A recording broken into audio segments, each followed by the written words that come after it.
All right. Welcome to the February Blue Horizons Community Council meeting. I'm Keith Bamberger. I'm the chair, and I also want to introduce Michelle, because this is her first meeting as co-chair. So Vice we chair, just a vice, not a co-chair. Vice chair, co-chair. Vice chair, yes, correct. All right. We have a really full agenda today. I do want to remind everybody to use all the Zoom tools that we have at our disposal. When you're not speaking, it's really helpful to raise your virtual hand. Use chat boxes if you want to put comments in, and if you want to, I see that there's a link to the agenda in case you want to follow along there. For the non-voting members of the Blue Horizons Community Council, our friends, we do have 3 designated comment periods for public comment, and we encourage you to bring up your thoughts and concerns during those times. Since we are so short on time today, I'd just like all of the voting members to just introduce yourself. I feel like we're all getting to know each other a lot better now, but I'll just say I'm Keith Bamberger. I'm the chair, and I'm a at-large community member. How about you, Dave Erb?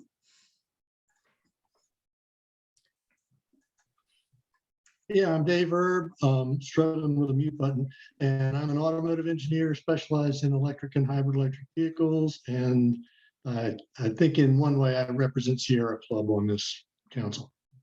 Excellent. Phelps? Yeah, my name is Phelps Clark, and I represent the rooftop solar industry. Excellent. Jason? I'm Jason Walls. I'm the regional director for Duke Energy based here in Nashville. Chris? Hello, Chris Pellerine. I'm on SACE with the city, and my day job is a director of sustainability and energy with CBRE. Great. Michelle? Hey, Michelle Myers, vice chair, and I'm in the environmental advocacy seat on the council. Great.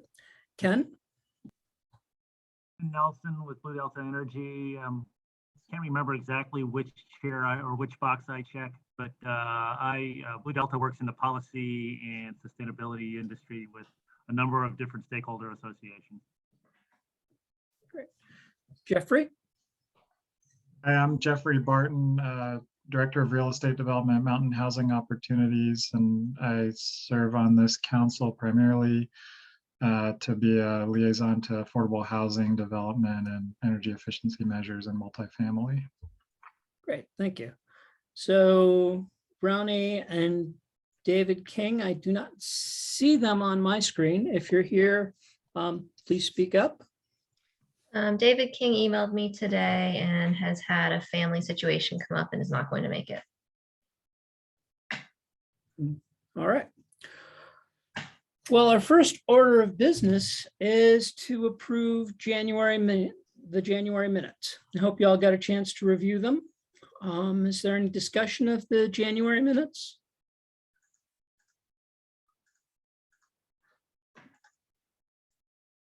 Okay. So would somebody like to motion to approve the minutes?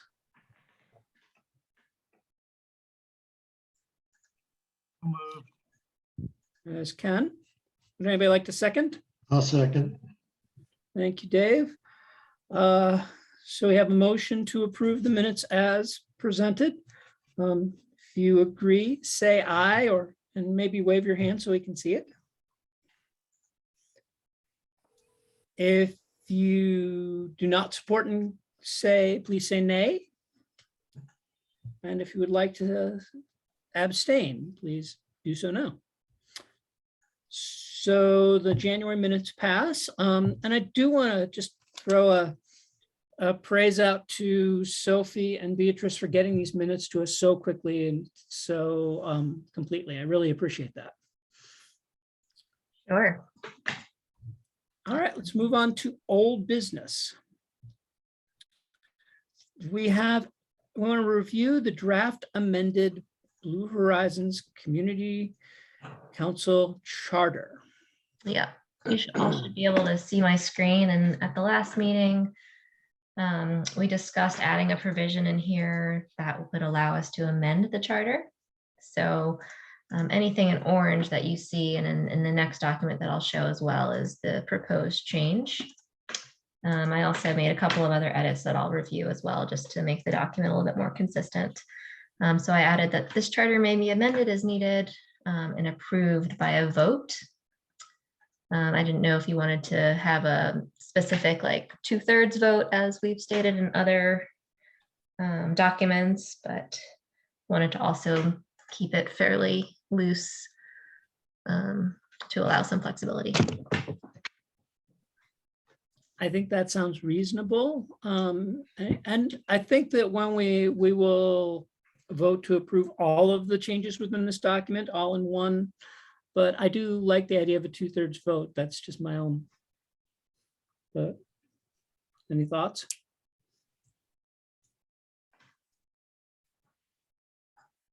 I'd like to go with a 2/3 vote as well. Okay. Okay, good. Yeah, I agree. Sounds good. Great. All right, and then the next change, I just tightened up some wording. We had referred to working groups in here and subcommittees, and I'm just going with subcommittees as that's the term that I'm seeing most often. And so I just made it consistent throughout the document. I also added that there will be a limit of 2 terms in the membership requirement section, as we had discussed in the last meeting. And then I added a line where subcommittees can include BHPCC members and community members. Previously, it just said convene subject matter experts to advise, but I thought it would be good to just call out a couple of specifics. And then previously the day was Thursday, so I've changed it to be more accurate. And then location is to be determined based on COVID conditions. And those are all the changes. Sophie, right after the subject matter or that one change where it says subject, oh, never mind, it's fixed now. I wasn't seeing the R, sorry. Oh yeah, it has in the document, it's got like a little arrow thing that hides a letter. It's just so you can edit parts of the table, but yeah, the R is in there. All right, so I'll let you all motion and vote on this. Hey, Sophie, just Yeah. because I think I'm starting 2022 in a hopeful space. So down here on meetings where it says TBD based on COVID conditions, Mhm. I think you could put location of in person or virtual depending on conditions. Okay. Hopefully we don't need the word COVID for much longer. Knock on actual wood surface, but All right.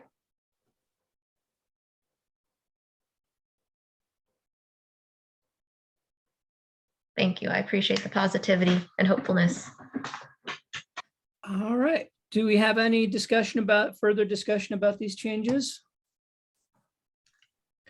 Do I have a motion to approve? I'll move. Thank you, Dave. A second? I can second. Thanks, Phelps. Say aye and wave to approve the minutes or the Aye. changes.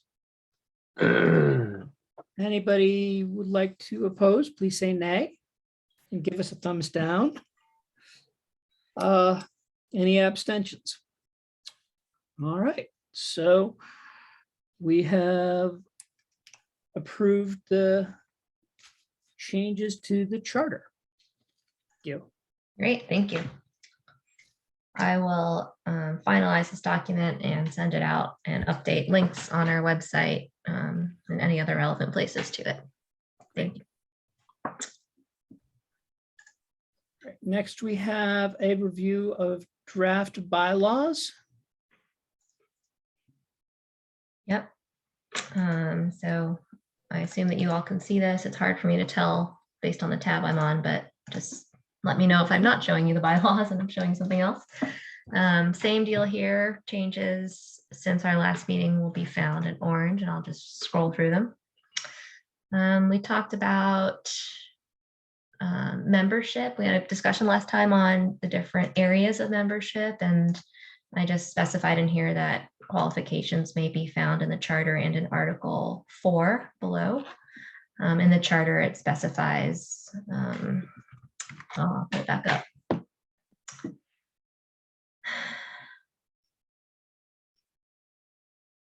The requirements will be a demonstrated commitment to clean energy and energy efficiency, and the terms and such. Next change is community council elections. So definitely weigh in here if this is not clear, but nominations for, this needs to be members. Members will be made by council members throughout the year.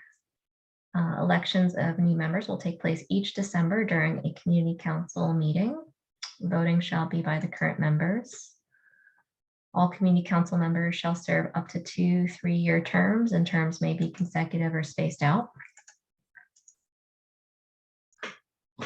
I'll pause for any comments or points of clarification.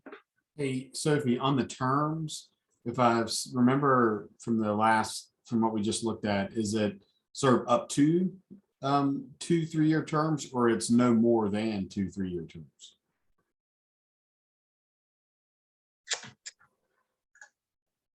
Let's see. I mean, just as a point of consistency. Yeah, there will be a limit of 2 terms, so up to 2 3-year terms, or no more than. To me, it means the same thing. Is there a difference? It's fine. I just wanted, it was for consistency purposes. Mm-hmm. There will be a limit of 2 terms. It does. I don't have a strong feeling. I just wanted to, because we just dealt with that, I wanted to make sure it was consistent. Mm-hmm. To me, this makes the same thing, but I'm happy to make it more consistent.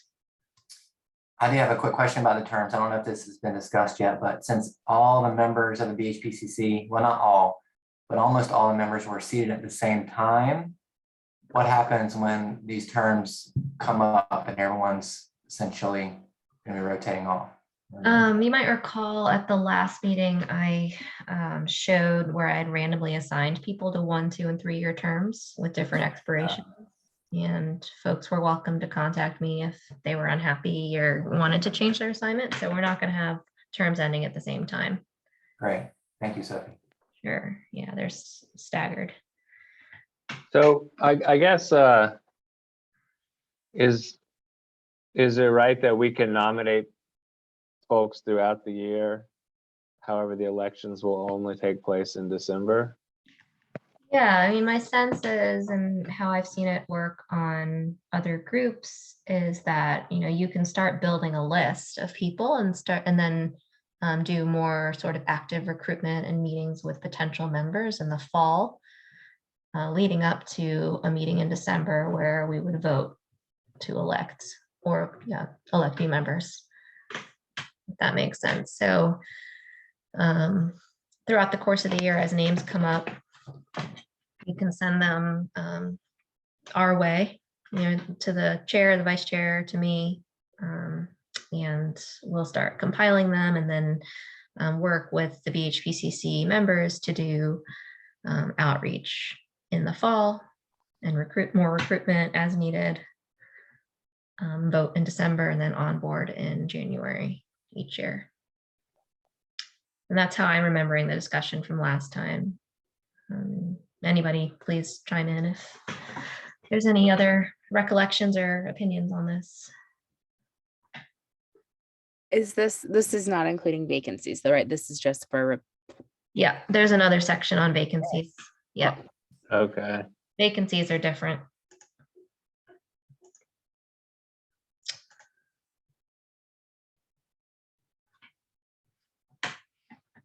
And we'll get to that section, but for vacancies, we will work to appoint a new member for a new 3-year term, like immediately or as soon as possible, if I'm recalling correctly.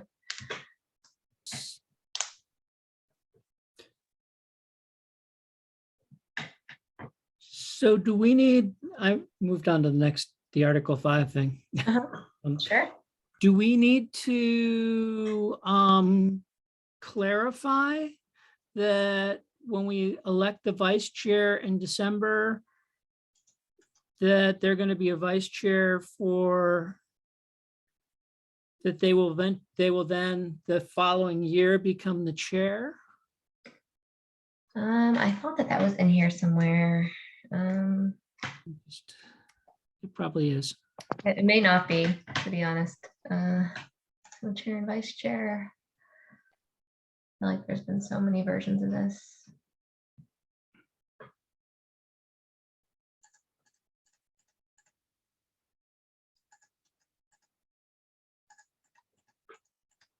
Yeah, you're right. I think it is missing.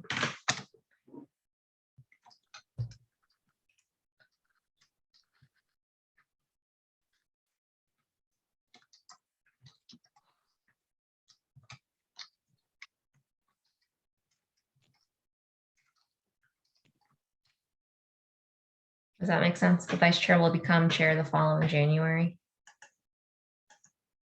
And that's a little confusing. Yeah, that's a little.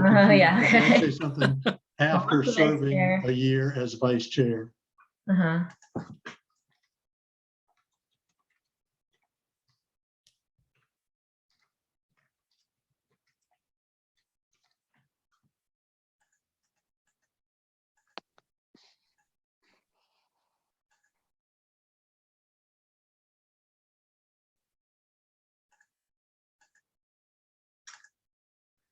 That seems clear to me.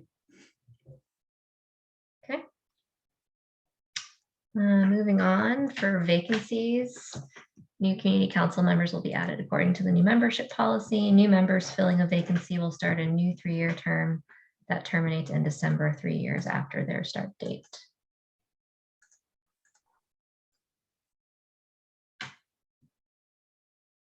I could add something in here about like upon a new vacancy, the community council will work to fill the position as soon as possible.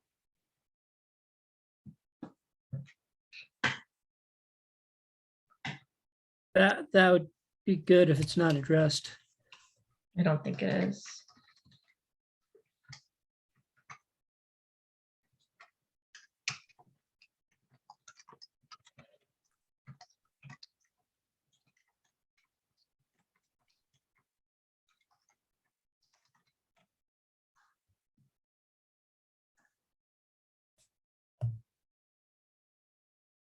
Okay. And that's all she wrote. Any further discussion?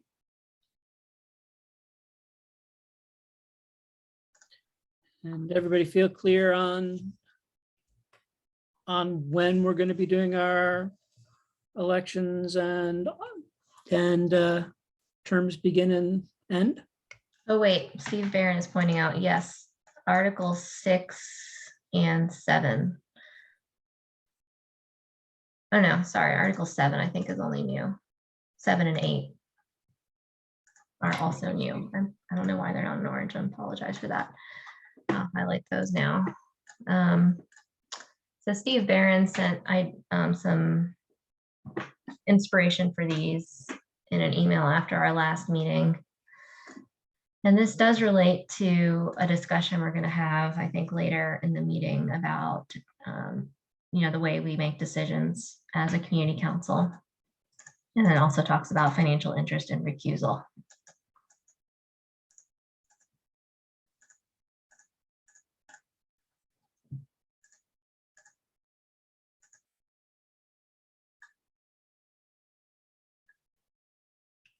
And then Brad, for your question, it looks like, is it a total limit on 2 terms or 2 successive terms? And it is 2 terms, in my understanding.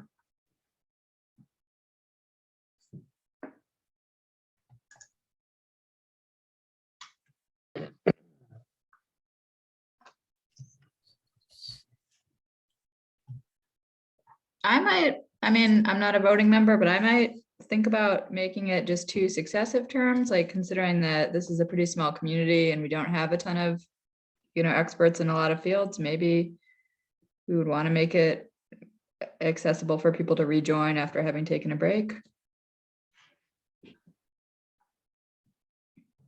Okay. Beatrice, are you able to pull up the charter document? I don't want to leave my screen. Oh, wait, I can probably move it over to another screen and not lose the screen sharing.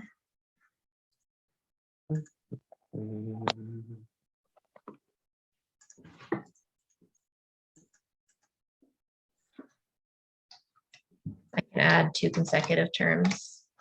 What do other people think about that? We don't have to do that. It's just kind of struck me that like, we don't have an endless supply of people who are deep in this work here in Asheville, just because we're not a huge city.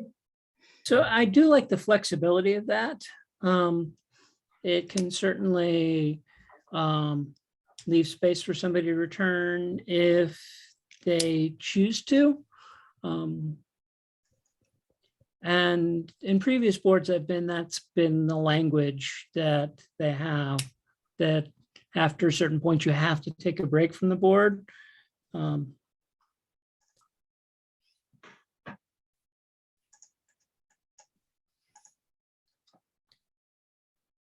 this is where you talk if you have an opinion.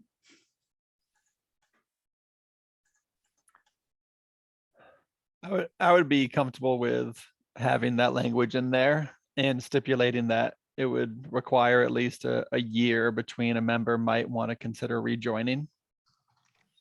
So if they do 2 consecutive years, they would have to take a year off if they want to rejoin. And then the community council would consider them as a new member that would be applying with the rest of the nominees for us to consider.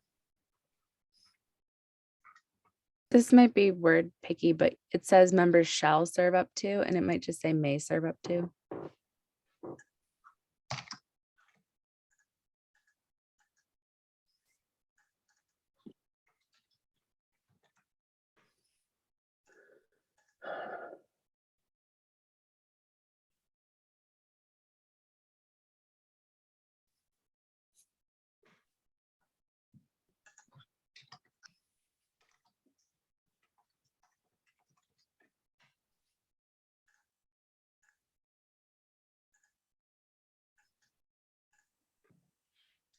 All right. Made those changes in both the charter and the bylaws as well. And I understand that going over this Article 7 and Article 8 is all new from last time. And if we want to table this for the next meeting or do this over email, I'm happy to do that in the interest of staying on our very packed agenda. I think that's a good idea. Okay. Because I think this also could be subject to change based on some discussion today. So I want to propose that. Good. Okay. All right, is that all the changes? And I do want to thank you, Steve, for sending that. It was really useful, especially when we were talking about the public comment policy. So thank you for sending that to us. Say aye if you'd like to approve the bylaw changes. Well, I think we need to discuss 7 and 8 next meeting, right? Or Right. I think so. Do we want to approve what we have, or do we want to table that as one group later? I'd suggest we do it all as one group later. Okay, good. So we will move on from this, from the bylaws. And I thought that we might want to, since we're talking about rules and guiding principles of the Blue Horizons project, when I looked at the agenda, I thought we might want to discuss the comment and advocacy plan now. It's further down the agenda. So we can discuss it then. It depends on what y'all want to do. Would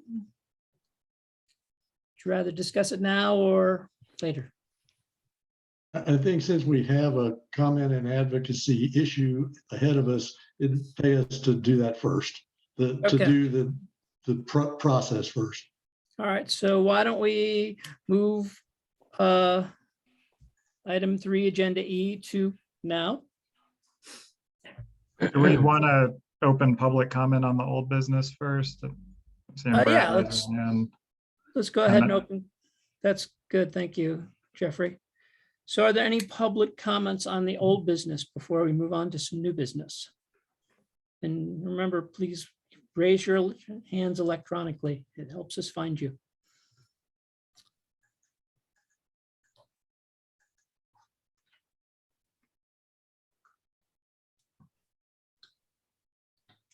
All right, I don't see any raised hands.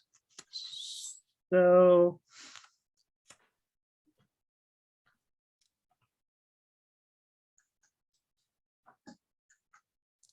Brad just made a comment in the chat box.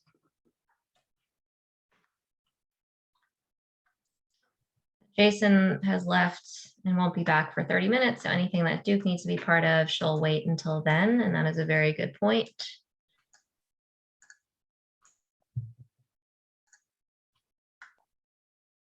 So I'd propose that we move forward with David Gordon's presentation and All right. then the public comment discussion.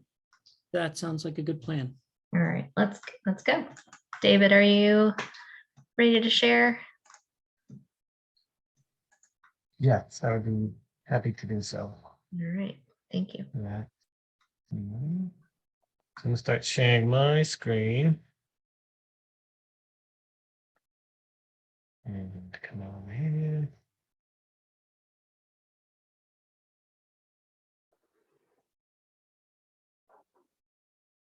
You're gonna let me present. There we go.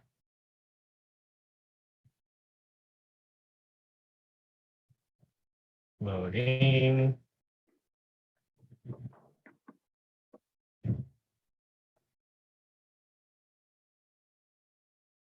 Great, I think we're there.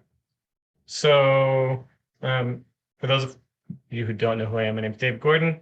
I'm representing the Strategic Plan Committee and the work that we've done to try to figure out a plan to get us to this renewable energy goal by 2042. So this is a presentation basically on the document and that we have created from all the work that we've done so far. So before moving on, just want to give a quick thanks to Brad Rouse for all the lion's share of work in the trenches that he's done on this, and then also a big thanks to the rest of the committee for all their insight and input. But here we go. So I'm going to start big picture and kind of whittle down. So some of this in the beginning might be a review for you all, but Buncombe County has committed to a community-wide goal of 100% renewable energy by 2042. And you see I have community-wide and renewable energy underlined there, just because I think it's worth noting that the goal that we have given ourselves is a lofty one. Community-wide for the whole county is much different than just citywide municipal, which sometimes we might be seeing news articles or PR about other places that have gotten to their goal, but it's worth looking at what exactly that goal is, because community-wide is difficult, and renewable energy is also more difficult than just a zero carbon or carbon neutrality goal. So we've given ourselves a lofty goal, but I'm here to tell you it's possible. And as I'm sure you all are aware, the BHPCC is tasked with not only promoting and supporting the efforts of getting to that goal, but also really making sure and focusing on the fact that social justice and equity are at the forefront of any and all work undertaken. So really, in a nutshell, the plan, big picture, identify the overall technical challenges required, and then to implement a series of initiatives and actions to meet that renewable goal. All right, sort of kind of looking at how that plays out. So the document, and you saw earlier, I said version 2, and I'll explain that later why it's version 2, but the document kind of begins with an overview of really the technical, not the other pieces of it as much, but the technical steps necessary to change from the system that we are currently using, the energy system we have now, into one that is 100% renewable energy. A nice bonus is that if we're at 100% renewable energy, we're also at 0 carbon emissions. The plan then moves on to sort of develop this broad framework that can then be applied to understand the technical and impacts and merits of programs both that are currently underway and happening and ones that might be initiated or encouraged by the HPCC and Blue Ribbons Project. It's also really important, I think, to note and add in here that the plan relies heavily on guidance and community from, or on guidance from the community and diverse stakeholders to really kind of guide and assess which pathways are going to be the best for our community members and for our community as a whole. So I mentioned earlier, this is version 2. This is version 2 because there was a report that was completed already after this goal was created. The City of Asheville hired a consulting group, the Cadmus Group, to kind of create a report. And we kind of refer to that report as the Cadmus Report. And there were some great things that came out of that report. And there, in our minds, also were some missed opportunities. There's some room for improvement. So this plan, this document, builds upon some of the work that is done and then also attempts to kind of fill in some of those missing pieces. And sort of to be a little bit more specific about what those missing pieces are, one of them is that not all sectors of energy use were covered, including leaving out the big heavy hitter of consumption, which is transportation. It also didn't include any buildings that use energy, some other form of energy other than electricity or natural gas, which is shockingly a large amount still. We also felt it didn't really adequately develop the important role of electrification and how significant of an energy reduction that can provide. Nor did it really go as in depth as we feel it could have and should have into energy efficiency and conservation programs. So we built upon that and came up with this. But the process as a whole has been a lengthy one, but I wanted to fill you in on what that looked like. So first and foremost, we calculated baseline energy in Buncombe County. So how much energy are we using normally day to day right now? That's kind of tells us where we are. Once we figure out where we are, then we can start to envision where we want to get to that 100% renewable energy system. What do we want that future to look like? Once we know where we are and where we want to get to, then we can kind of start to figure out the pathways from point A to point B. But part of developing those pathways is really understanding the local priorities, because those local priorities and values really help, like I mentioned before, guide and give us criteria to help assess which pathways to choose. Not only does it help us assess, but it kind of gives this the framework that I was telling before, which will kind of go into a lot of different pieces. So process continued. Just want to make a quick note here. You'll see me using the language Cadmus Pathway A, Pathway B, C, and D. And that's just to sort of be consistent with the Cadmus report. So, we're building upon that. So even though we may not believe pathway is the best terminology because it implies just taking one option, we're still using it because just to stay consistent. But maybe think of these more as pieces of the puzzle or ingredients. But Cadmus Pathway A takes that criteria that we developed and first we catalog everything that's going on now. Then we take that criteria and we assess all the different programs and initiatives that are currently underway. Beyond that, we discuss with the community and we look at what about future programs, future initiatives, how do those priorities play into that and guide us for determining and coming up with new programs. Going even bigger picture, we start to look at state and federal level policy changes. How can we influence and or support changes that can and would have a very significant impact on the success of this plan and the success of this goal. So assuming all goes well, pathway A, B, and C, or the, those pieces of the puzzle, best case scenario, those get us to 100% renewable energy. If that doesn't, then that's when we kind of start to explore pathway D, which is non-local renewable energy, or RECs. But we can kind of cross that bridge when we get to it. Either way, any way we look at this, we want our plan to really continue to develop and evolve based on key findings, feedback we get from the community, any sort of technological breakthroughs, which is just going to kind of continue to evolve as we get more information. So that's the process.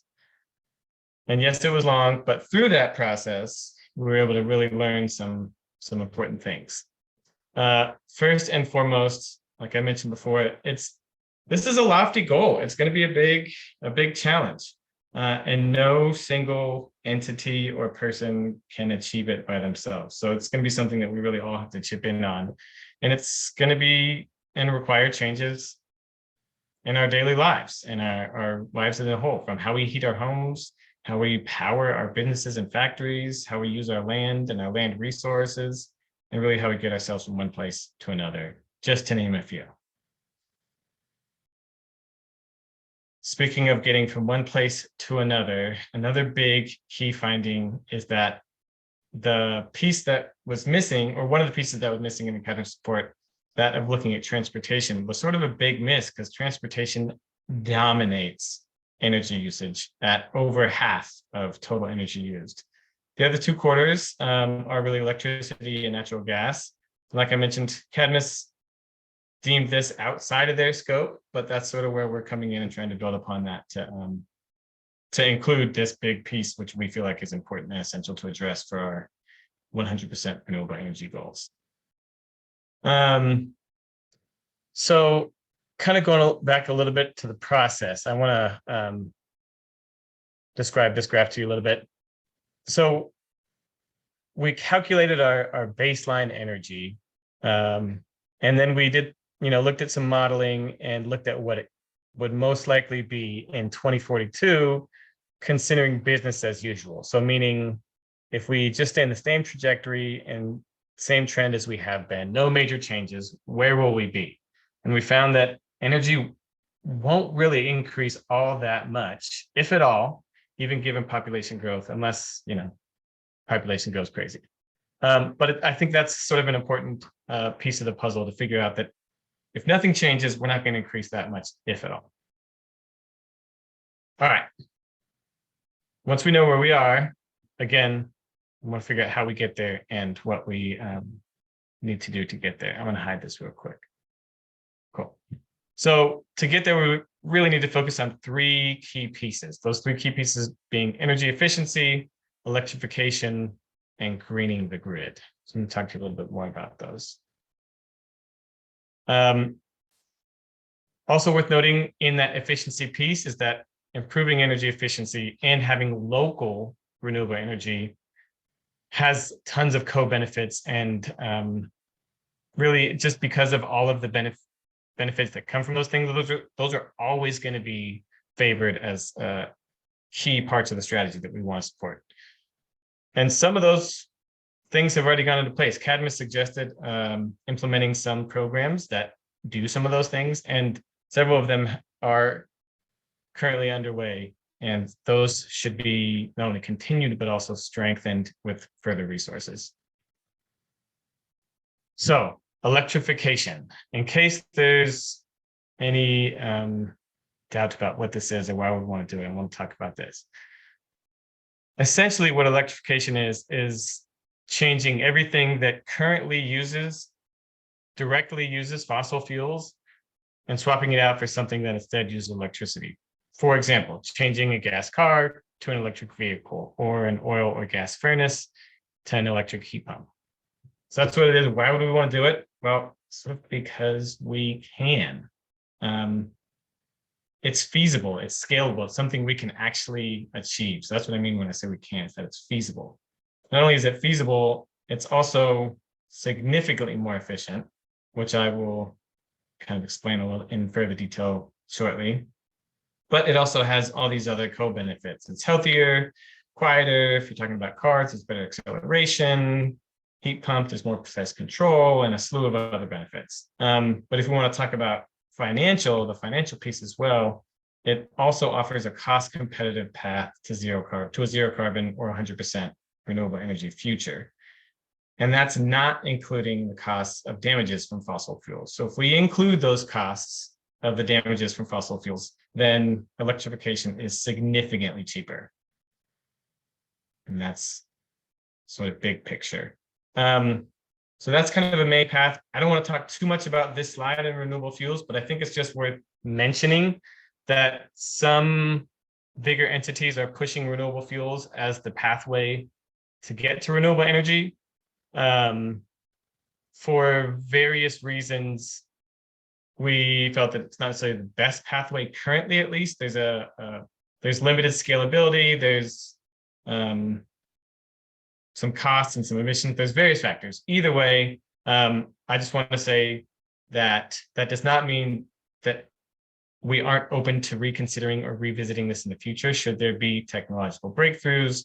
But for now, electrification is the best possible option. Renewable fuels might have a role to play in that, but electrification is what we're saying, that we're suggesting. And here's a big part of the reason why. If you look at this graph, we'll start on the left here, 2019 baseline. This is just a bar graph of how much energy is used in all the main sectors.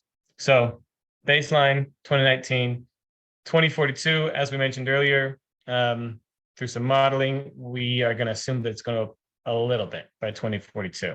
That's with no major changes, just kind of similar trends. If we implement energy efficiency and conservation programs, then we're actually going to go down from where we are in our baseline, which is great. We want to shrink the pie. That makes it easier to make up for all that energy usage with renewable energy.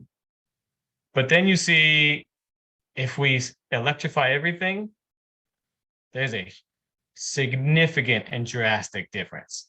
And this also includes, okay, if we electrify everything, we're probably going to double the amount of electricity we use. But that doubling of electricity usage is more than made up for in how much more efficient electricity is than all these other fossil fuels. So electrifying everything really basically brings us down by about 50%. So it's incredibly efficient. Okay, here's another really important graph, and I'm gonna kind of walk you through it a little bit because there's some similar but other things going on here. If we look at the graph, we see in blue, we have the percent of renewable energy that we are using. And in the red, orangish color, depending on what hue your screen is in, we have carbon emissions. And we're just looking at 2042. We've jumped ahead here, done some time traveling. So business as usual, no major changes. We're at just over 7% of renewable energy, and we've got high emissions. Now, say we implement our efficiency programs. That's great. That doesn't change our renewable energy percentage, but we're using less electricity, which means our emissions have gone down.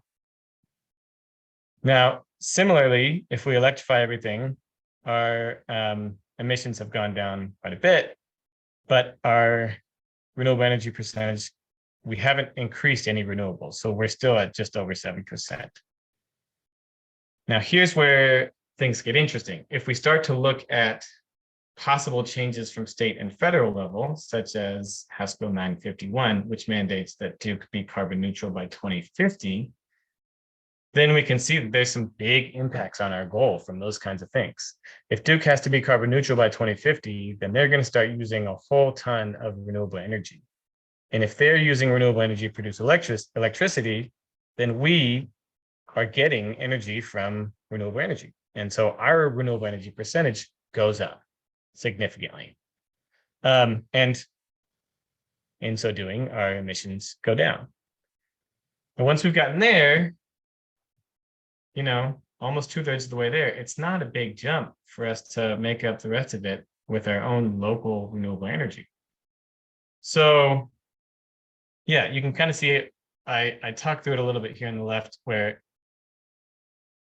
the ways that we get there are increasing Duke's renewable energy production, which is probably only going to happen through state and federal levels, or the biggest change. Increase local renewables. And if for some reason we can't get there and make up the rest with local renewables, then we can start to explore renewable energy production outside of Buncombe County.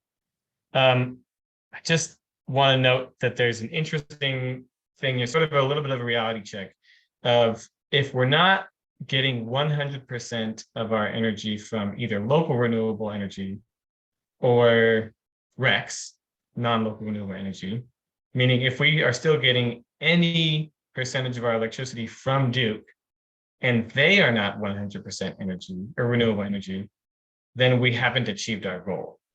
And they probably won't be 100% renewable energy because they rely so heavily on nuclear. So just like just a quick reality check that I think is worth having in our minds at all as well. Sort of speaking of their reliance on nuclear, going to add in one other thing that I think is worth noting. And we've had a lot of conversations about nuclear. How do we want to consider nuclear? What's the deal with it? Duke relies heavily on nuclear, but we in this plan, as it currently sits, are not considering nuclear as renewable energy. The reason for that is because we're doing exactly what City of Asheville does, Buncombe County does, and they're doing what North Carolina does based on North Carolina's state law's definition of renewable energy, a renewable energy resource, which explicitly excludes nuclear. So at this point, we're not including it at all. If we really wanted to, we could down the road talk about maybe counting it as an offset or maybe counting it as renewable, but we're not there right now, just to make that very clear. So I know that's a lot, but we're getting towards the end here. In conclusion, hope that you're able to see that there are many opportunities to focus our efforts on that improve equity and social justice while also increasing local renewable energy, which also reduces carbon emissions, thereby helping us achieve both our goals and our local priorities. So jumping ahead, what are we going to next? I think important next steps are coordinating with Buncombe County Comprehensive Plan staff and the planning department to collaborate and see how we can help each other achieve our mutual goals. Another really important next step is to launch the community engagement process so that we can start getting feedback, have active participation, and really start doing some assessments of our current projects and programs. And also using that feedback from the community engagement, step 3, of evaluating new potential programs. Now, these new potential programs really need to address areas of big consumption, such as transportation. And finally, just going to have continued engagement, whether that's influencing, supporting big state and federal policies, continuing to engage the broader local community for feedback, and also just continuing to incorporate any new data, information, technological breakthroughs into this strategic plan so that it continues to evolve and be the most current and the best strategic plan that it can possibly be. And with that, we're done. So anybody have questions, comments?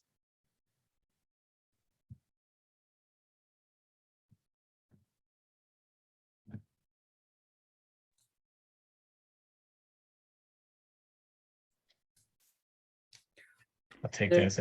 If there are no questions. I'll make a couple of comments, Dave. Great job. In the forecasts that we presented,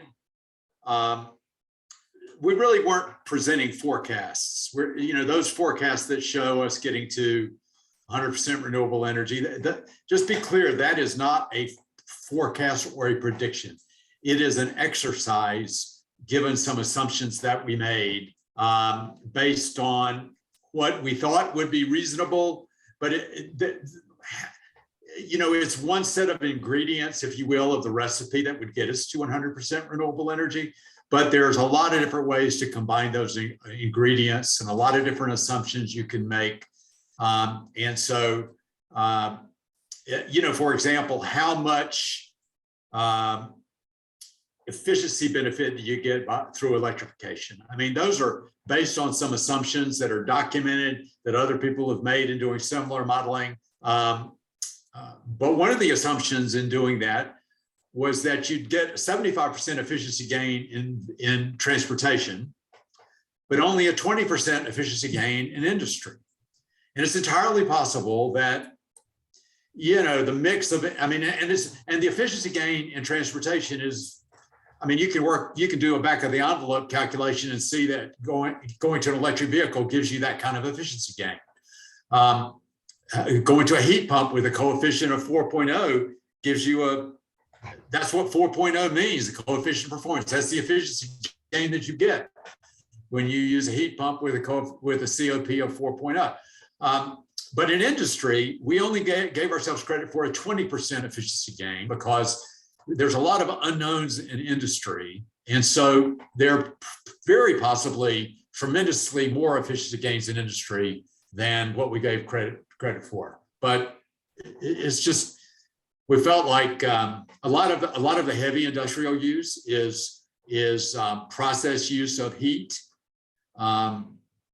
And that's at a national level. And process use of heat is currently hard to electrify with anything other than just straight resistance heat. So we only assumed a 20% gain in that case. So the whole forecast is built on assumptions we think are reasonable, but they're by no means a forecast. But they give you a order of magnitude understanding of where we think this would end up. I wouldn't be surprised for us to be very on target with overall energy demand by 2042 if we did all of these things. Great, thank you, Brad. I see Steve, you've got your hand up. Steve, let me just jump in real quick, and then I just want to make one other quick clarification. So yeah, thanks for that, for adding all that in there, Brad. And just to so that everyone's aware, we're saying this is part one. So this is what we've been working on so far for the past year. And part two of this process is really kind of filling in some of those technical details, what programs, getting that community engagement process going, and sort of getting a little bit more into the details. But part one is, anyways, what we just presented to you, but big picture, and then we'll get more into the details as we go further along. So, sorry, go ahead, Steve. Just wanted to add that in there. No, good, and it provides a nice, actually, segue to a few comments that I'd like to make. Is it possible to pull up one of your slides again, the one with figure 7 with the summary of the technical pathways? Just figure 7, figure 1. This one. Here we go. There we go. Yeah, thanks. At the risk of repetition, I just want to underscore the importance, I think, of what this slide communicates and what the next slide communicates. These are great slides and a great presentation, Dave. And I think your comment about this represents part one is right on point. And as comprehensive and as good as all this is, to my mind, this is the easy part. And the hard part, this sort of sets the landscape for which way we need to go. And we'll need to make adjustments along the way, of course. But the hard question is part two. What programs, what efforts, what community engagement do we engage in to be effective to get us where we want to go?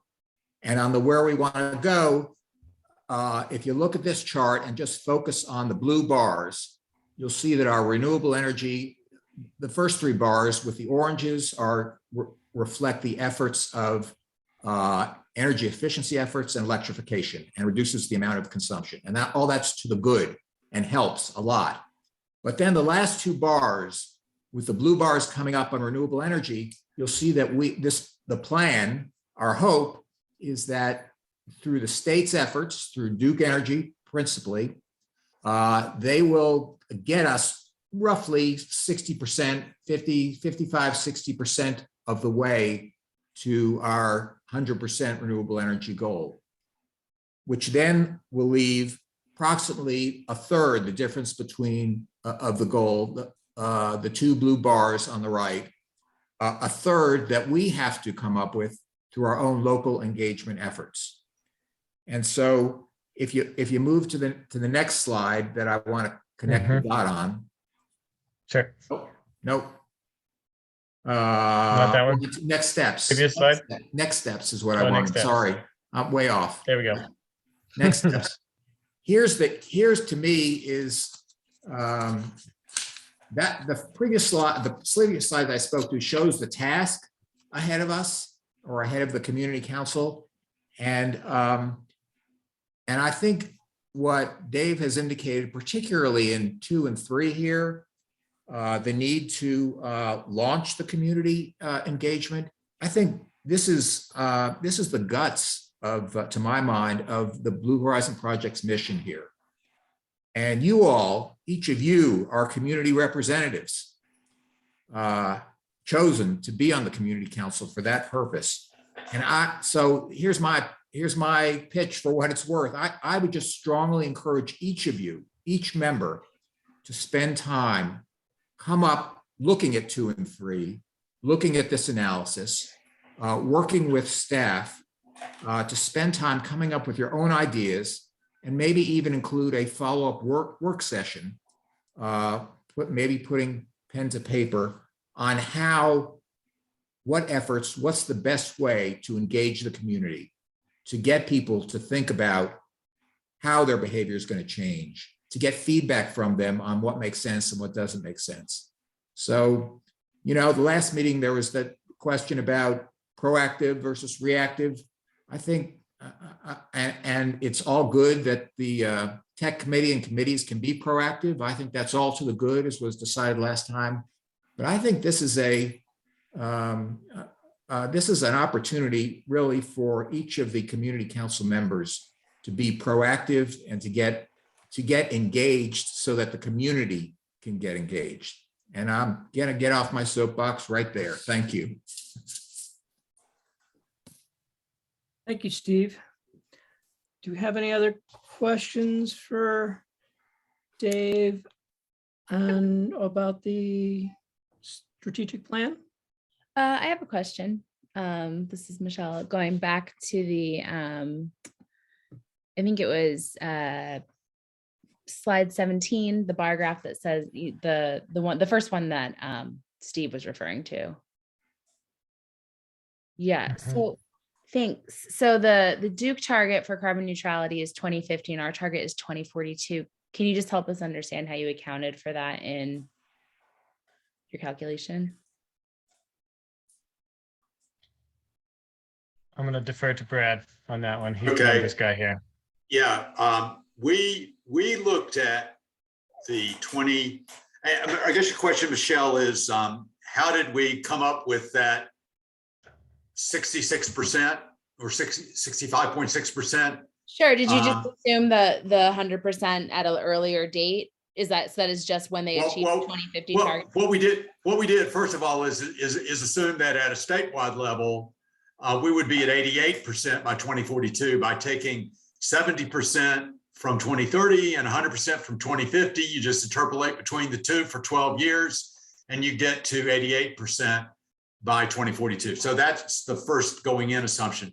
Then we determined if you've got an 88% reduction, we looked at how much carbon the electric system in North Carolina could actually emit in that year.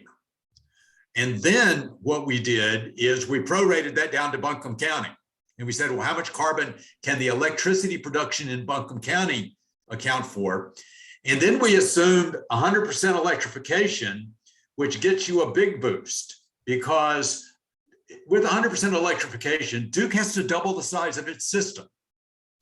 But they have a hard legal limit in how much carbon. So all of that doubling has to come out of renewable energy. So then that 66% is then, if you just back into the number, that's the number you come up with, more or less. I mean, it's, I calculated an exact number, but we all know it's not exact because of the various assumptions going along the way. Does that make sense? I mean, Duke, and I've asked Duke, is this limit in H 951 a hard limit? So if you get a lot more electric demand, do you get a leeway to actually emit some more carbon? And the answer is, well, no, they don't. They believe it's a hard limit. So all of the growth, if we can push growth to electricity, Duke has to satisfy that with renewables or nuclear. I mean, yeah, but our other assumption was that they're not really going to be able to build any more nuclear by 2042, but they'll keep the nuclear that they have. And that's just, you know, so I mean, one of the key aspects of this, if we push electrification really, really hard, Duke is going to be forced to build more renewables. If electrification goes along business as usual, we just get a little bit of electrification, but Duke's load doesn't grow very much because it's not growing very much now, then yeah, they're not going to add that much renewables because they have a hard, you know, basically everything additional electrification that we do has to be satisfied by renewables under H 951. That's the assumption I'm using. That correct me. Thank you, Brad. That helps us understand a lot. All right. Just to be true to time, unless there's some really strong pressing questions, I'd like to move on to the next part of the agenda because we're about 10 or 15 minutes late at the moment. Which brings us to the renewable energy credits discussion with Ken and Chris. I believe you mentioned talking about the public comment policy first. Oh, okay. Why don't we go ahead and do that? Good. So let's open up the public comment policy and advocacy plan. Would you like me to share that? That would be great. Okay.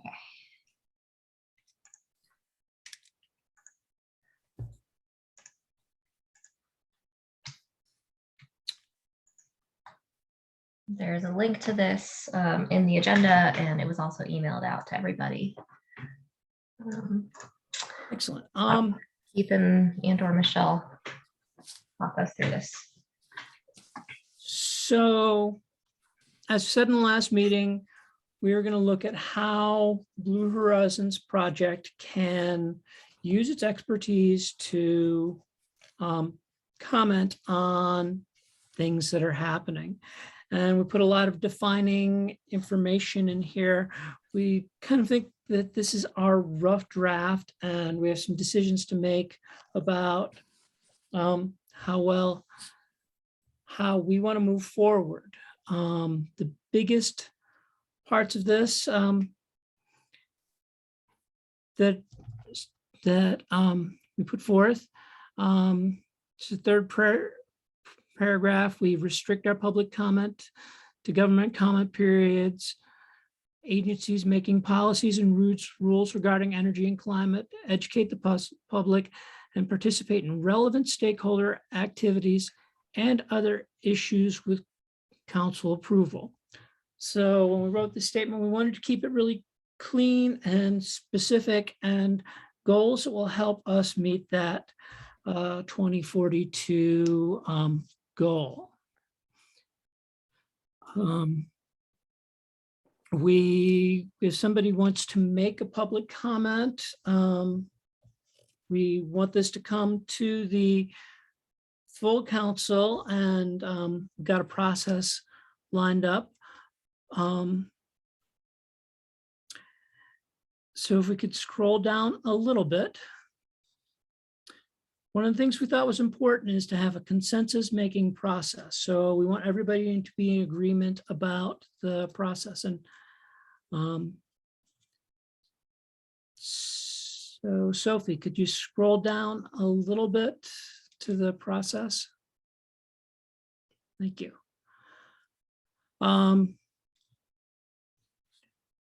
So as we go through this process, there has to be an education of the community council. So we're all on the same table. We all understand, and appointing an individual or a committee to write what that public comment is. So basically providing something to the council so we can work with the actual comments and work forward. It needs to be shared ahead of time so people can read it and prepare. we added some language about somebody disclosing their interest and recusing themselves, and also the possibility for the committee to recuse somebody from voting on this issue as at the request of the council.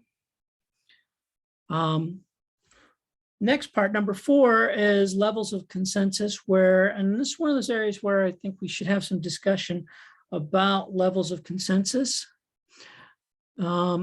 We also are aware that because our funding comes from the city and the county, we have to be aware of how our comments may affect the city and county. So we have a clause in there. And then there's some practical things about the duties, who's going to sign it, and things like that. Michelle, would you like to add anything to my discussion about our discussion? Sure. So what we've written in here is a modified consent process, which is something that's really intended to get as many people to really open up thoughtful conversation. When you're commenting on a public policy or creating a public policy position, that's really where the nuts and bolts and really thoughtful discussion of different parties in this council will happen. So it really kind of builds in this model, which we can throw this model out and say, well, we just want to do a simple majority or some other form of approval. But as this is written now, a modified consent process would be where you would go through and you do a round of voting. Sometimes this is done with like 1, 2, 3, 4, and 1 would be complete consent. 2 would be like consent with reservations. 3 would be, I'm not going to block it, but I do have some reservations. And then 4 would be like, you know what, I just can't. No, 4. So then a 3, you could actually have a thoughtful conversation about what your concerns are. And you could actually edit some of the language in the document to then hopefully better reflect more people on the council, thereby leading us closer to full consent. I want to say consent is different than a unanimous vote. So we have to determine what our threshold for consent is. It could be everybody, only one person can block, 2 people can block is sometimes how this plays out. Sometimes there is a threshold like a 2/3 vote, which we have precedent for in other places in our bylaws. So consensus does not necessarily mean 100% unanimous voting. Those are 2 different definitions. So as it is here, and I think it might be a good model, 1 party can block or 2 parties can block with a vote of just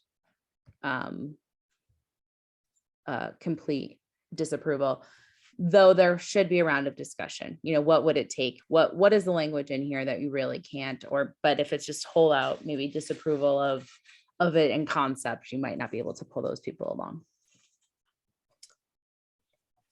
Does anybody have any questions about that specific clause? Because I know it can be confusing.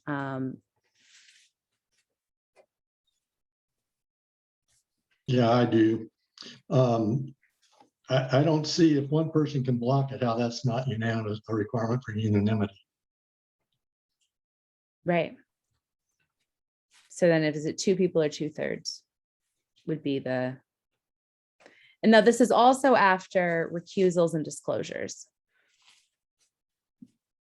So if say I had a personal stake in something, my husband works in biofuels, I'll just say that. So when Dave said biofuels are not part of this equation, maybe I have a financial interest, I should disclose that I shouldn't vote on this plan because I think they should be, and I'll just disclose that. But you can then decide whether I should formally recuse myself. You could vote to say, Michelle, actually, you can't vote on this.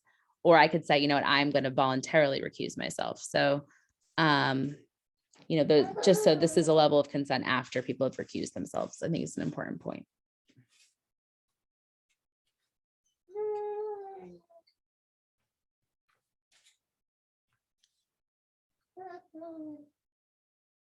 What happens if people don't recuse themselves who maybe should? If the council feels that somebody should recuse themselves, somebody can bring this up as a part of the discussion, asking that person or individual to recuse themselves because of their interests. And so it says that the members can be recused from consideration of an item upon the request of the majority of the voting members at the meeting. So it can be a request if it's important enough to one person to bring it up, what will be considered. That's the intent of that.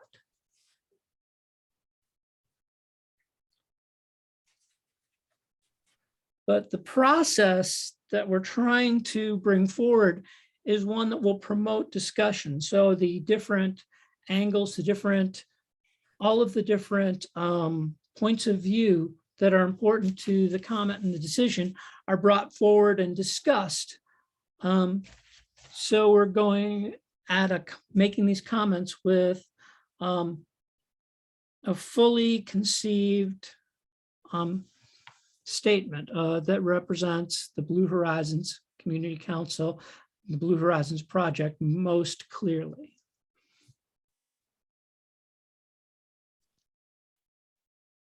I'd like everybody on this group to consider what is happening with the Democrats in the US Senate at this very moment, and not put too high of a threshold, not assign too high of a threshold of consensus. 2/3, 3/4, I'm great with that. But if two people can block this, and we got to have a fight over whether they're even allowed to vote, that worries me immensely.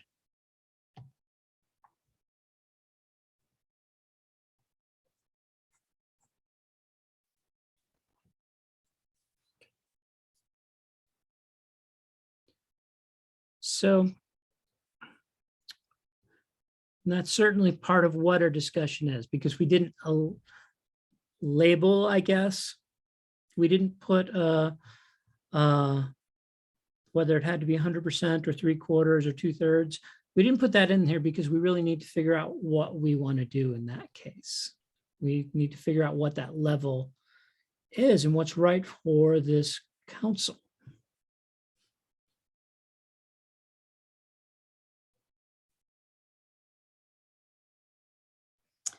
I think it's important to note that the EITF operated under a full consensus model where everyone had to agree. Is that, if I wasn't serving on that, but that is how it's explained to me. I don't think that's correct. Okay, please correct me. This is Brownie. I'm just going from memory. I don't have it in front of me, and we didn't have a whole lot of issues that came to like a formal vote. It was, it was a very, so many things were clearly a consensus, within the organization in terms of different things we were doing. There weren't a lot of like, I move and I second and we formally vote on things. And when we did, most things were consensus, but I believe under the bylaws of that operation, I believe it was a majority voting process. I could be wrong about that. I'm kind of going from memory. Maybe if anybody else who served on it has any recollection of that, but I don't recall us adopting procedures around requiring consensus. I'm not recalling if we had anything documented, Brownie, but I am recalling that there was, every attempt was made to achieve consensus. And Sam, maybe he remembers a little bit more. Yeah, but I believe that every vote that was taken was a consensus vote. And I believe there was only one time where comments, maybe twice, were submitted to the Utilities Commission. And that was the Hot Springs microgrid project. And there was 100% consensus to send that to the Utilities Commission. So I don't believe we waded into anything that was controversial enough to create a split within the EITF. Yeah, Sam, the other one was Mount Sterling. So there was letters of support for Mount Sterling and for the Hot Springs microgrid. Mm-hmm. That kind of sparked my memory a little bit too. I think when we did talk about adopting like policy positions, I think we said if we were going to send a policy recommendation to the utility commission, we would want it to be a consensus position. But if we were adopting policy positions, which I don't even remember if we really did many of these, but like to the city council or county commission or some kind of more localized policy, then we would just use simple majority decision making if needed. The kind of the underlying thought there was that if we were ever going to send comments to the utility commission, we felt like it would be more impactful if it was like a consensus statement. Whereas if we were sort of just having a conversation more here within our community, talking to city council, talking to the county commissioner, something like that, we need not necessarily reach consensus on every single item. Differences of opinion are healthy and debate's healthy, and we don't all have to reach the same conclusion on every issue. And so kind of sharing comments to local bodies, we wouldn't necessarily hold ourselves to that same standard. Again, I don't even know if we ever ended up adopting any policy resolutions of that nature, but that was part of the process discussion that I recall. Yeah, and Brownie, I don't think we ever adopted it as a policy, but it was guidance that we all agreed to as part of the Energy Innovation Task Force at Works. That was now that you say, and that's exactly the conversation that we had. Yep. So maybe we don't need a policy, but our goal in writing this was to make something that would have good discussion, helping us make these comments in a good way and supporting our goals. And I'll just say that I've been part of several groups that have a consensus intention, and then there's always at some point, like if consensus can be reached, then a vote is taken. And I've been a part of groups where we'll say, well, 85% or 2/3 or simple majority. So I think maybe this council, one possible pathway would be to have consensus as a goal, but if it can be reached, then what is the voting process, and what is the level at which something passes? I think 2/3 is what we've been using in our bylaws. So it seems like that might be the fallback, maybe a 2/3 majority. So aim for consensus, go through a round of the modified consent, talk it out. If that fails, go to 2/3 vote. That makes a lot of sense. I think that sounds good. I would definitely like to encourage that notion. So if we're going to do that, do we need to put right there, just put another comment or another number that in the event that a consensus cannot be established, a 2/3 majority votes of, so adding that language in? Could we get Steve? He's put some comments in the chat that I'd sure like to hear him elaborate on those. And you can delete parentheses too. So that was just a note for this conversation. So Steve, do you want to speak up? Well, yeah, just to be clear, consensus is kind of a little bit of an ambiguous term.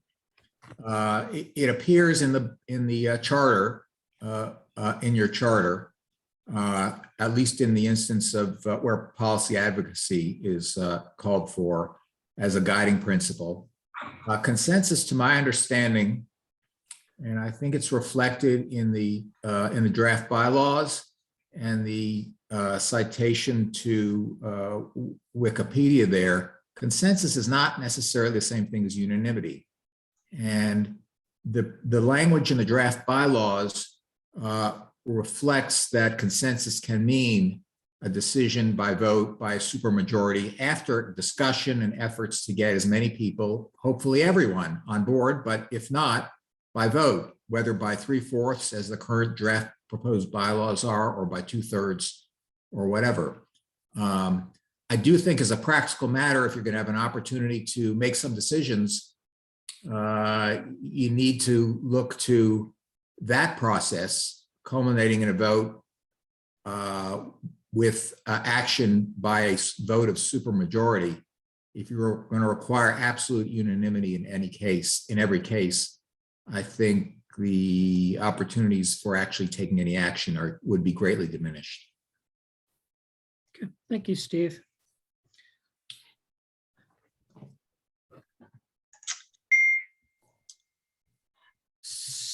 I want to clarify what I'm adding here. Or what we're going to add in the event of consensus of the group not coming to consensus, we'll go to a vote and have 2/3 majority.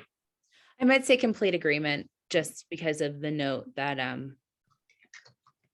Steve just made.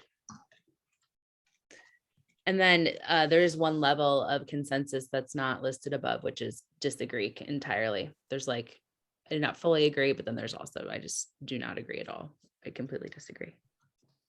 And forgive my interjection, just when you're working on this document, make sure obviously you end up being consistent with whatever you end up adopting in the bylaws, because there's obviously overlap in this respect here. Yes.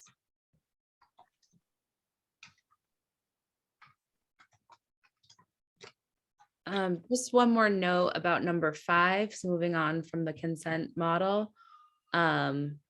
Because Chris serves on SACE, we actually do have to send any comments to state agencies through the approval process at legal review at the city attorney's office.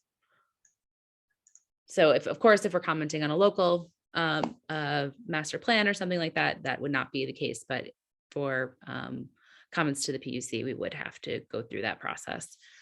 I don't know, is Bridget on the phone?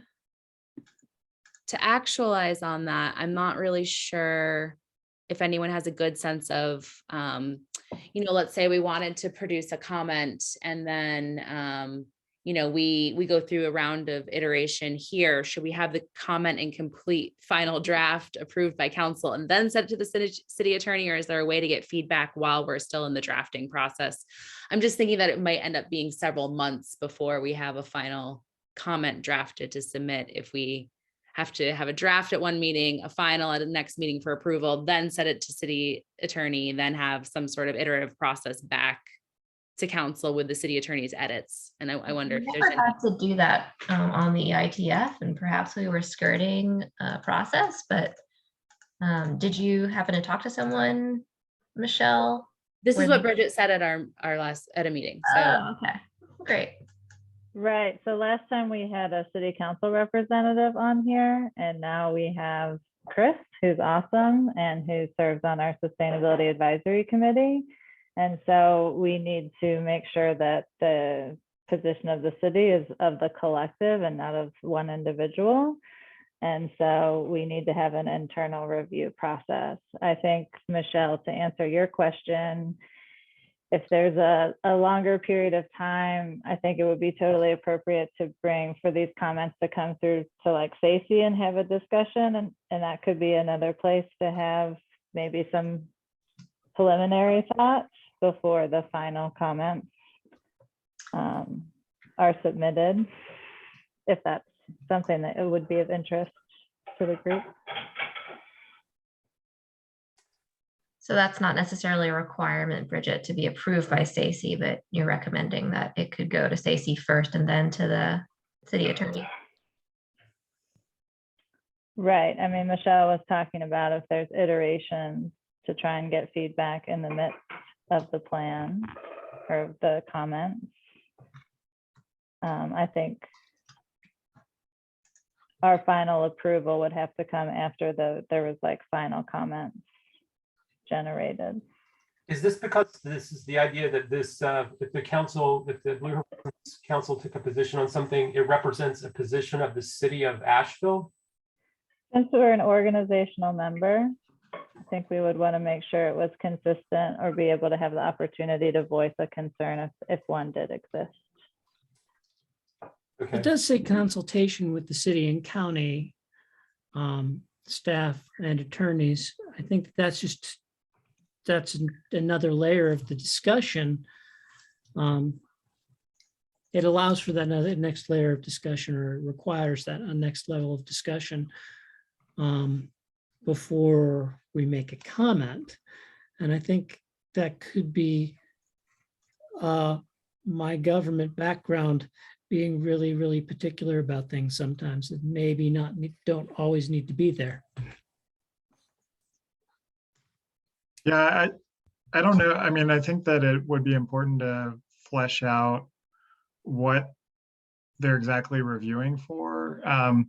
You know, there may be some policy positions that we're seeking the city and county to co-sign on with the Blue Horizons project, but it seems like if we're making a recommendation as Blue Horizons project, I would just hope that the city and county view it that way, and not that we are seeking for a full endorsement or like seeking for a policy to fully reflect city and county wishes. It seems like it could become burdensome, you know, getting like a full approval by city attorney for everything that we seek to make a comment about. And also, I think, I mean, just the way I've been thinking about it, I mean, from time to time, we might, you know, maybe we will, you know, have a position on something that goes to the utility commissioner, things like that, or the state legislature. But I mean, in some ways, as this kind of plays out going forward, maybe the most likely place that some comments would be made would be to the city and to the county, right? In terms of like, hey, like we've stumbled across this idea that electrifying everything is really important, right? Like we just talked about in that last presentation. So maybe there would be policy recommendations to the city and county.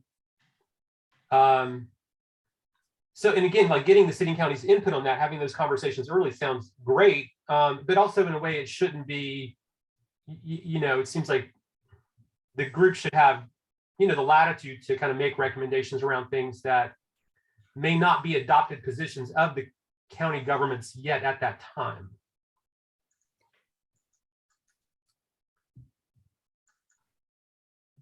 Thanks for that discussion. That was really helpful. I think the way that it's worded now allows for some flexibility there, and we'll have to hash it out in real practical terms when we get there. Shall we add a note here in this public comment plan about the city attorney approval? Well, I think this is a guiding principle for also comments that may be submitted to the city and county, not just Utilities Commission. correct. Okay. All right. Great. Let's, hey, can I just add one other comment? You know, and our staff are amazing, but just in terms of the comment that like the staff have to agree on this, I guess I would also just kind of as kind of a process question. Sure, in vast majority of cases, people will probably be aligned in their thinking, but just, you know, hypothetically, like, should their staff like have an automatic veto over, you know, a policy recommendation from this citizens advisory group? Doesn't seem quite right to me from just sort of a, you know, you have staff who work for organizations, and then you have, you know, citizens who volunteer and serve in this advisory role. And it seems like they should have latitude to consider things, even if, you know, maybe in some rare case, the staff don't 100% agree.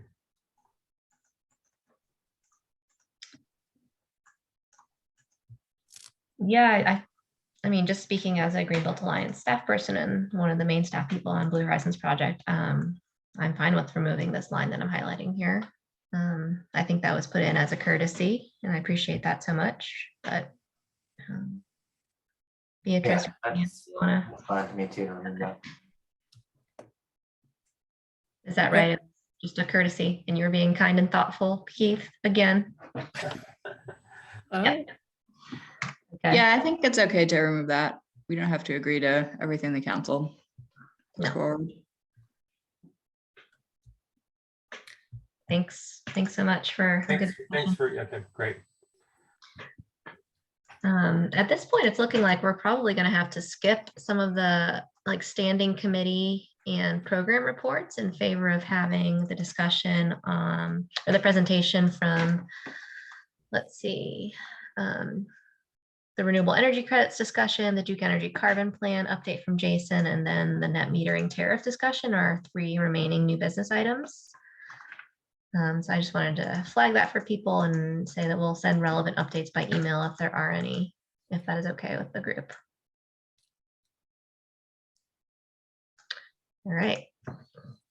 Ken and or Chris, do you want to take us into the rec discussion? I have, Ken, Ken, I have something to share, but if you have something that you would like to share first, or we can tag team it, I'm open to that.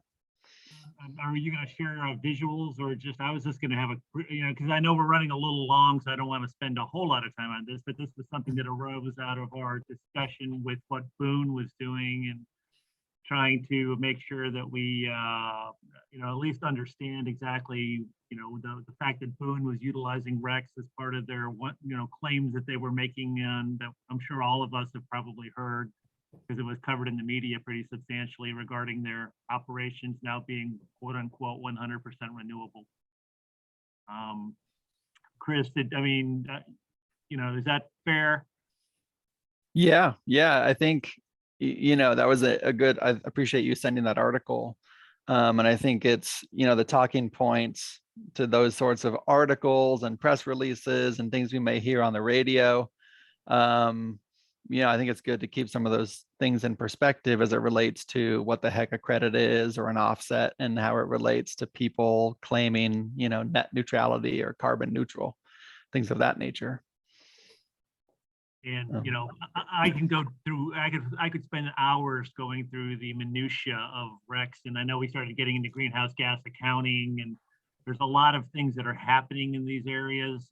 In fact, what I say to everyone is that a REC is not good, nor is it bad. It is just a piece of data that is being tracked, and industry. And I actually, full disclosure, I'm on the board of the Midwest Renewable Energy Tracking System, which is developing systems to track all sorts of these types of data.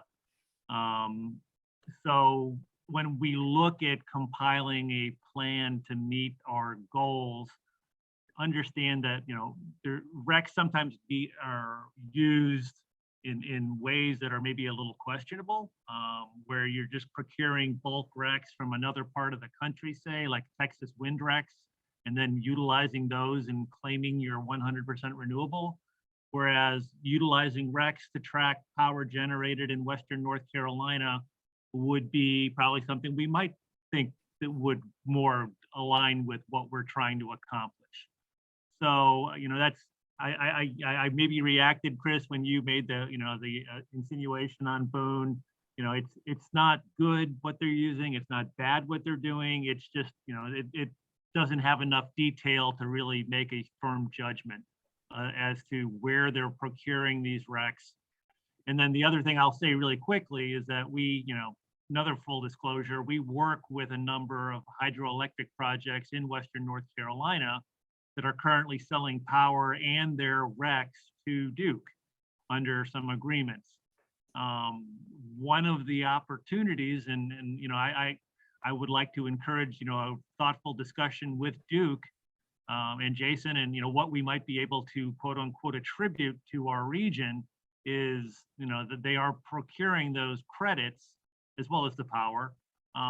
Would there be some way that we could either enter into an arrangement where some of those credits are then utilized for the benefit of the city and or the county? Or are there other types of things we can work, look at together?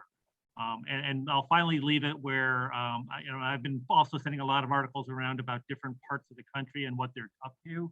And Des Moines, Iowa is one that I really think may be a good model for us to maybe talk to, in the sense that it's a fully regulated utility. They're subject to Mid-American Energy, Berkshire Hathaway, but they are, as a city, looking to go 100% renewable.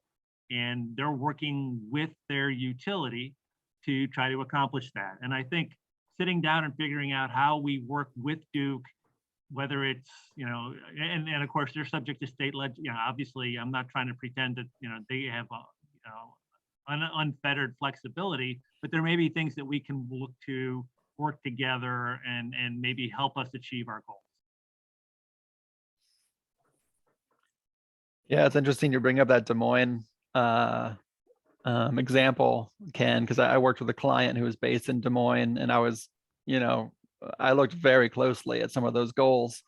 that the city was developing, and they've got a strong sustainability team, and they have a Energy Star benchmarking requirement that they've already, is already set in place. And so, but also, furthermore to the Berkshire Hathaway Mid-American connection, they have a extremely strong pipeline of wind projects that they are developing in Mid-American, and that was already agreed to and planned, I think, before the city started their ambitious goal. So it's, I think the takeaway, Ken, to some of what you said earlier, is that I think we all agree some of the goals is to electrify with renewable energy the power that supplies the built environment and all utility customers, right? And so, the theory is that you put the energy, well, I guess that's a bad pun, you produce that energy in the most renewable way as possible, and then the benefit is to all, versus trying to put solar on everyone's rooftops, which can be a bit more complicated. So yeah, it's nice to see some utilities putting a lot of energy and money to renewable assets and generation assets. And the good news is I think the data is getting much more refined. There's a big push from actually even the White House. The Council on Environmental Quality has been working with the registry that I'm a part of, looking at 24/7 tracking, hourly tracking of renewable energy. So we're going to be getting much more granular in terms of how we match our consumption versus our generation. So I mean, like the biggest thing I want everyone to understand is that a REC carries a lot of emotional baggage at times, just because the way it's been used in the past. But really what it is it's the data tracking that we're going to be relying upon to meet our goals. Don't look at it as good nor bad. Look at more as a score, a means of keeping score. Mm-hmm. Thank you, Ken and Chris. Is there anything additional on that subject? There's one other nuance, and so much of the work that we do is kind of in the public sector, but I think it's interesting and instructive because it gets headlines, and I'm not sure if anyone was listening to The World on public radio last night, but there was a 30-second section about how some private entities or companies are putting out claims of carbon, net zero, are their ambitious goals, and then, so much of them really aren't that ambitious, and they're not being achieved through action. And it is very difficult to discern which goals are being achieved through direct action versus purchasing instruments such as credits and offsets. So, as Ken said, this topic is very nuanced, and you can get lost in the details, and part of the reason why that is nothing is regulated outside, of course, being able to say a REC is a REC. That is a very quantifiable thing, but the process of claiming net neutrality, there's no regulation around that, so companies can almost say whatever they want to say. And if anyone is really interested, I'd recommend learning more about the Science-Based Target Initiative, which was birthed from the Paris Agreement, which is kind of the gold standard that companies are using to set ambitious carbon reduction targets, which does not allow for offsets, which is different from credits. If you don't know, credits are related to renewable energy generation, and offsets, which are another carbon reduction tool, is in theory a mechanism that removes carbon from the atmosphere. And so those are used in tandem for companies to claim carbon neutrality. So I think that's as far as we need to go in this conversation, because it certainly gets deep pretty quick. We would go, yeah, we could, like I said, take the rest of the hour and probably multiple hours. So I do encourage people to pay attention. And if we ever want to have this discussion or a broader discussion, I think Chris and I could probably both do it some justice. Great, thank you. A REC is a REC, except when it's not. All right, let's move on to Duke Energy's carbon plan with Jason. Yeah, and I'm only gonna take a couple minutes because it's just to highlight not necessarily what the plan is, because it's not there yet, but the fact that the company has kicked off its stakeholder workshops about 2 weeks ago. And so I'm going to share my screen just because there's a resource that I want everybody to have. I think hopefully you'll be able to see it. But I guess it was, can everybody see kind of a website that says Carbon Plan, see it moving? So the company announced several years ago our plan of being net zero by 2050. And then last year with House Bill 951, looking at how we achieve 90% reduction by 2030 and a lot of different things in between. I know I had a lot of conversations with people on this group, the former Energy Innovation Task Force and others about, well, how are you going to get there? And this kind of dovetails into what Chris and Ken were just saying. And a lot of that is we didn't really know when we made the commitment exactly how we were going to get there for a number of reasons. One, there's some with retiring generation, there's some new construction, there's some new technologies. Long story short, the company at the passing of House Bill 951 was required to submit its carbon plan by a certain date. And we, since then, the North Carolina Utilities Commission has issued a ruling that we have to submit that by May 16th. And leading up to that, we want to give opportunity for stakeholder involvement in workshops. And so the first of these was scheduled on January 25th, you'll see here. And on this website, and I'll actually put this in the chat so everybody can have it. They're open to anybody. They're not a closed meeting. I know that there were some people involved in the Blue Horizons Project Community Council who have emailed seeming somewhat disappointed or feeling like they were intentionally left out, which was not the case. I actually wasn't aware they were going to happen until the day before and didn't know who was invited. I've since learned that the list was developed based on some listening sessions we did around the IRP that Brad Rouse and a few others Sam and others were involved in about 3 years ago. And so the list was quite different. The world's quite different, but the list wasn't updated. And so what I've been encouraging people to do, if you want to participate or be involved in the process, there is a way on the website to contact the organization who is facilitating the work, the Great Plains Institute, and to request to be involved. You can also submit your comments and thoughts right online. At each one of the meetings, you'll see kind of state at the videos and presentations that were hosted, so you can go back and watch what was discussed in the first one. Read some of the reports that came out of the first meeting or that were presented here in the first meeting, as well as looking at the agenda and meeting materials. And so all this is on the web. There's you don't need a PIN or login or anything like that. But I just wanted to make sure that this group was aware that the process is going on. The company is collecting stakeholder input to help inform its carbon plan that will be submitted in mid-May. If you kind of look, of course, kind of just a high level type of schedule, the stakeholder input we're really focused on between now and May. I can tell you that the first 3 meetings are scheduled January, February, and March. So the second meeting will occur on February 23rd and the third on March 22nd. And then that's going to inform the carbon plan that the company files with the North Carolina Utilities Commission in mid-May.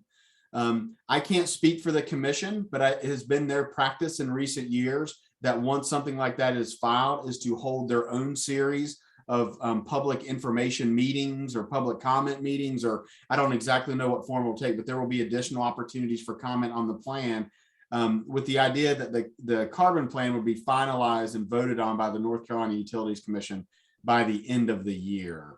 And so my reason for really wanting to present wasn't to give you details about the plan, but to let you know that the process is underway now to help share information that will inform the plan that is filed in mid-May. I'm not sure if anyone on the call participated. I think Brad may have, or he was at least, I know he was invited to participate based on the previous list that we had established for the IRP listening sessions. I'm not sure if anyone else was, but Brad, if you want to, take just a second before we lose too much time about how that first meeting went, but it will be, like I said, 3 meetings, January, February, and March.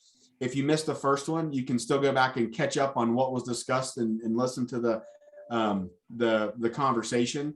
and kind of how things float. And then you're free to kind of email. There's, like I said, you can go through that and email the Great Plains Institute to be included in future meetings. I did attend most of that meeting, and it was informative. You know, a lot of it, and well, in fact, how I got it, I think, you know, I'm on an email chain with Interfaith Power and Light, North Carolina Interfaith Power and Light, and they've been very active. And so I saw I don't know if it came to me directly, because I saw a lot of people talking about it through those guys, and I found out how to get on it that way.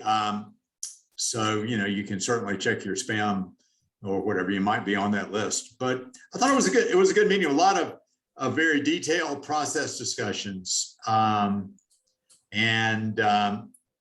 It's still going to be hard for outsiders to crack in and see it, because the modeling is going to be core to what they're doing. They're going to be doing it's really an IRP process with the idea of a carbon plan. Be mindful of time here. We've only got 10 minutes left and still time on the agenda. So anybody can look at that link that Jason provided, and I apologize for interrupting, but I want to make sure we get to the next discussion. That's fine. That's all I got. Awesome. Thanks. All right. So the last thing we probably are going to have time to get to is the Duke Energy proposed net metering discussion with Dave. And we have 9 minutes. Okay, I'll try to make this quick. First Great. thing I need to do is a real quick disclaimer. At the beginning of this meeting, I mentioned that I was nominated to be on the committee, the council, by Sierra Club, but I want to make it very clear, I'm not representing Sierra Club in this discussion. Sierra Club does not have adequate staff to be involved in the discussion about net metering, and so they have not taken any position as a group. And there is only, even though I was nominated by the local group, Western North Carolina group, there's only one Sierra Club, from local to the state chapters to the whole national and international organization. So I'm not representing Sierra Club when I say this. The letter that I circulated, the draft letter, I've gotten some feedback on it. Steve Barron in particular has given me some really good feedback. So basically, I think we should object to this proposal on 3 bases. The first one is that the fundamental premise of the change to the net metering protocols is that there is a cross subsidy. There is tremendous disagreement on that, and we should not accept that as a given. The numbers that Duke implies are frankly nonsense, and I'd be happy to address that a little more specifically if anybody wants. But so that's the first one. Is there is widespread disagreement on whether there even is a cross subsidy. The second is that this will make the net meter, adding residential customer owned behind the meter solar will simply become financially unreasonable. There will not be a way to show that a legitimate way to show that it can provide the customer any financial benefit. So as far as I'm concerned, it will just kill the residential solar market. The third is that the proposal requires net metered customers to be singled out and not have tariff choice anymore. Right now, for instance, my system is on a standard residential tariff. I would be required, after the grandfathering period ends in 5 years, to move to a time of use with critical peak pricing tariff, which imposes some pretty severe limitations that will cause a lot of people, even if they decide they're willing to do it, to pay to put solar on their roof, because there's no financial benefit to it if this goes through. That change to that other pricing, that other tariff, forcing net metered customers onto that will discourage a whole bunch more. And if that particular pricing is so essential to the efficient operation of the grid, then we should not be singling out this small minority of people who have net metered solar. We should make everybody do it. Make the case that it's what's sauce for the goose is sauce for the gander. So with that, I'm open to questions, comments, whatever.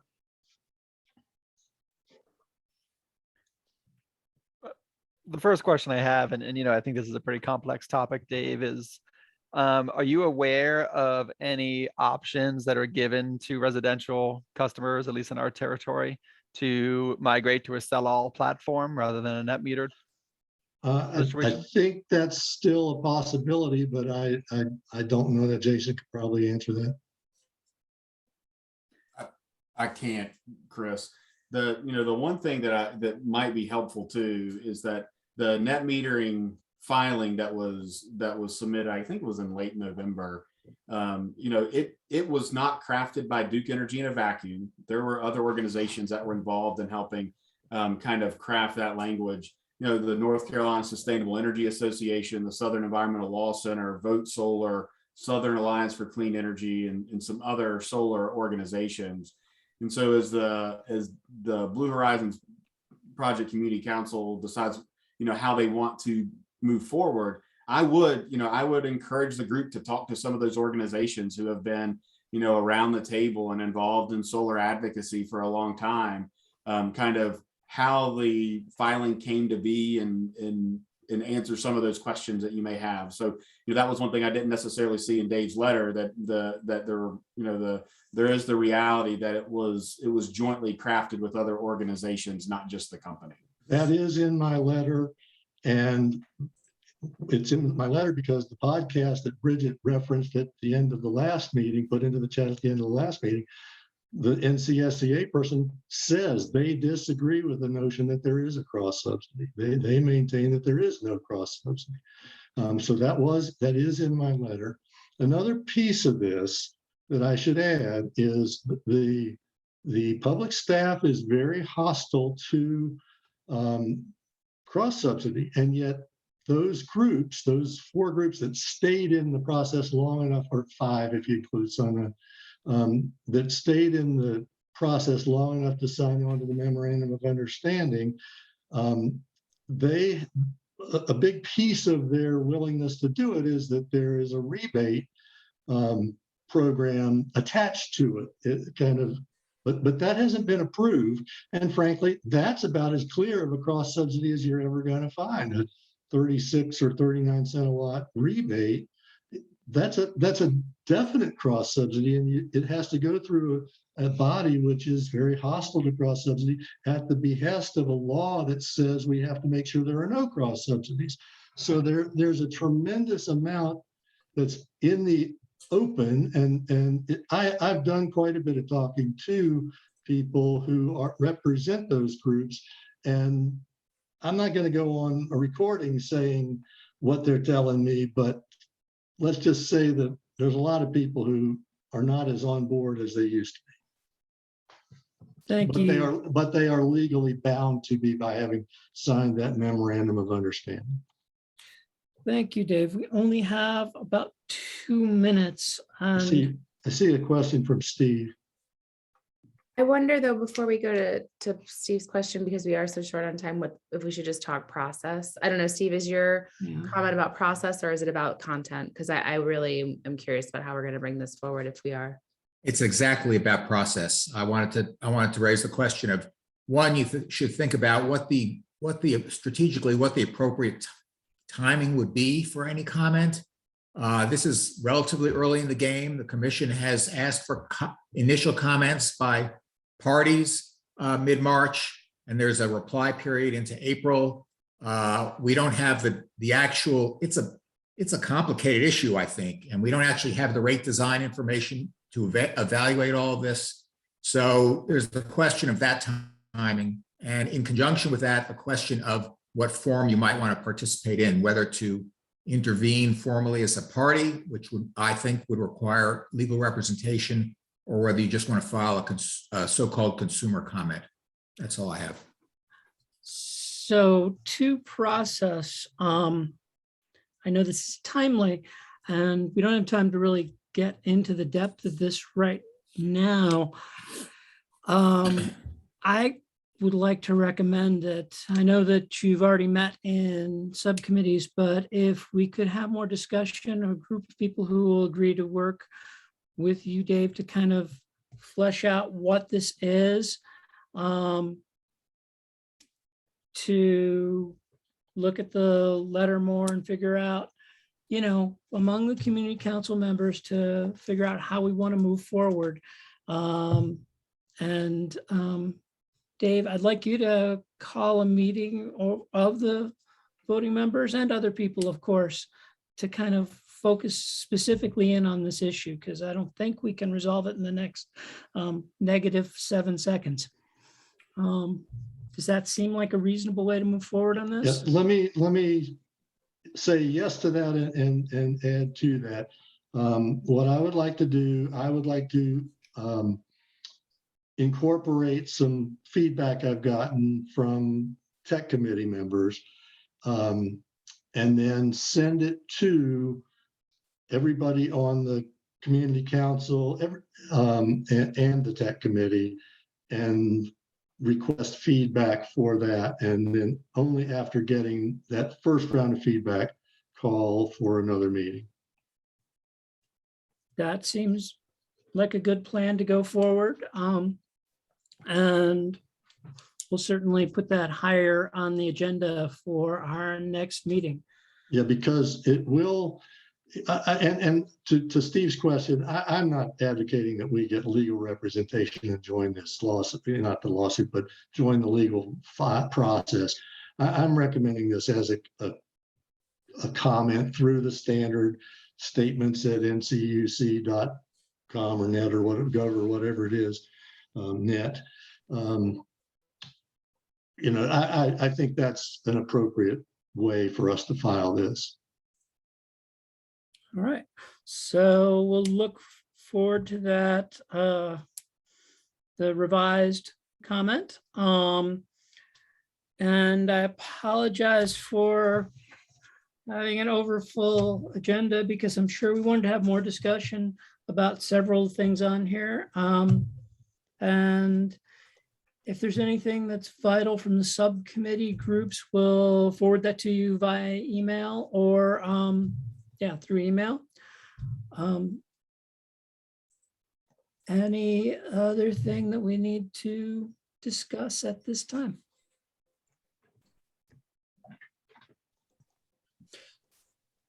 Yep. All right. Full agenda. Could you say that again? I just said, I'm sorry about the full agenda. I had an inkling that this would happen, but I had some optimism. All right. I can throw in one That's why thing we real like quick. you so much, Sophie. We all need that optimism. Yeah, Rick, what was that? Sorry. I just want to throw in very, very briefly from the public comment point of view. There was points and you were asking for comments, but since it wasn't in the public comment, we couldn't say anything earlier in David's discussion and whatnot. I just don't think that's really functional. Look at the people who come to this meeting. These are people who are involved, knowledgeable. You want their input. And I just really feel like this idea of public comment being in this little slice and only for certain things and only at certain times is just not productive. Yeah, we've put it at the end of every section and, thought carefully about how we would do that to try to be as inclusive of everyone who does attend. And, we certainly do have those regular faces that we're always happy to see at every meeting. But in an attempt to be equitable and inclusive and also really consistent, this is the strategy that we're taking right now. And I will also violate the rule and say I agree with Rick's comment. Yeah. It isn't working that well. We'll see how it plays out. Thank you for the feedback. Let's continue the conversation because I appreciate the dialogue. All right, and we do appreciate that, yeah, Rick and Steve, because we really appreciate your knowledge and your energy towards helping us reach this goal.